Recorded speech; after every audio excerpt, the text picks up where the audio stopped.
bienvenue dans votre reportage spécial. Aujourd'hui, nous allons voyager ensemble pour découvrir comment se présente désormais la voie principale de ce quartier communément appelé Agla Aklomé. Vous verrez ça tout à l'heure.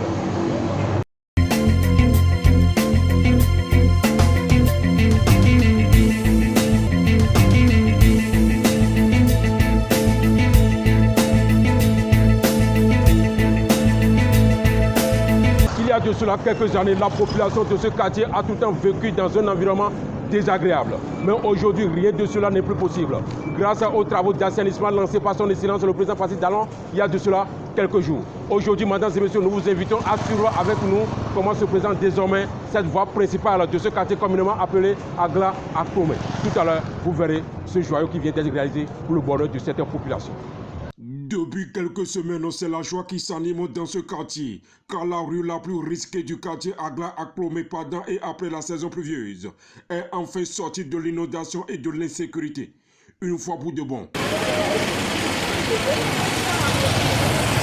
Dans un passé récent, l'accès de cette voie était la croix et la bannière. Seuls sont ceux qui sont aquatiques qui pouvaient l'emprunter. Elle était tout le temps submergée par les eaux pluviales.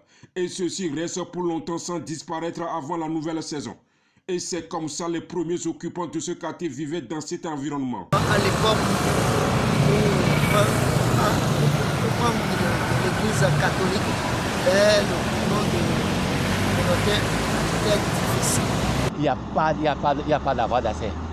Il n'y en avait pas du tout. Franchement, c'était vraiment une catastrophe. Hein. Ah ouais, il y a quelques années, si on me disait moi de venir louer ici, moi j'aurais refusé. Frustré de voir à chaque fois ses concitoyens vivre dans ces conditions presque inhumaines, le gouvernement de la rupture a choisi de mettre définitivement fin à ce phénomène dans lequel est emballée à chaque année cette population à travers son programme d'assainissement pluvial de la ville de Cotonou, qui a permis à la construction de cette voie du jamais vue dans l'histoire de ce quartier. Aujourd'hui, ce tronçon est désormais bitumé selon les normes d'infrastructure routière réglementaire dans l'espace de l'UMOA. Aujourd'hui, la voie principale de ce quartier est bel et bien bitumée. En plus, l'installation des panneaux solaires afin que chacun puisse circuler librement, joue comme nous sans aucune inquiétude. Mesdames et messieurs, tout à l'heure, nous allons faire découvrir comment est-ce que ces panneaux solaires ont été installés comme cela se doit. Cette rue bénéficie également des lampadaires électriques qui sont installés tout au long des bordures de la voie, ce qui permet d'éclairer tout au long du trajet pendant la nuit. Et tout ceci pour remédier au phénomène d'insécurité répété tout le temps sur ce tronçon. Une action très appréciée par la population de ce quartier, raison pour laquelle nous avions décidé d'écouter quelques-uns que nous avions interviewés lors de notre reportage ici.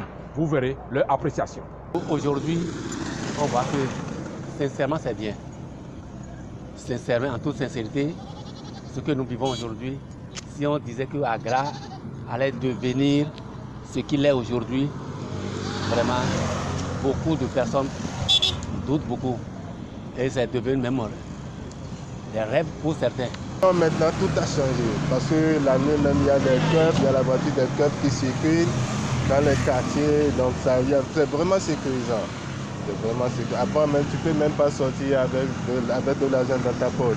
Les gars vont t'attaquer, ils vont prendre tout ton argent. Tu sors de la pharmacie, on t'attaque, on prend tout ce que tu as acheté. Mais aujourd'hui, maintenant, tout a changé. L'accès de cette voie est depuis longtemps accessible grâce à l'action salvatrice de son Excellence le président Patrice Talon, qui s'est engagé résolument pour le bien-être de sa population depuis qu'il a pris les rayons au pouvoir en 2016. C'est fini avec autant de souffrance que chacun vivait ici depuis un bon moment. Mesdames et messieurs, c'est sur ce point que nous allons mettre terme à notre reportage spécial qui vous a permis véritablement de reconnaître comment se présente désormais cette rue qui était toujours un danger pour toute la population d'Agla Aklomé. Une fois encore, merci beaucoup de nous avoir suivis. On se donne rendez-vous à la prochaine dans un autre numéro. Bye bye.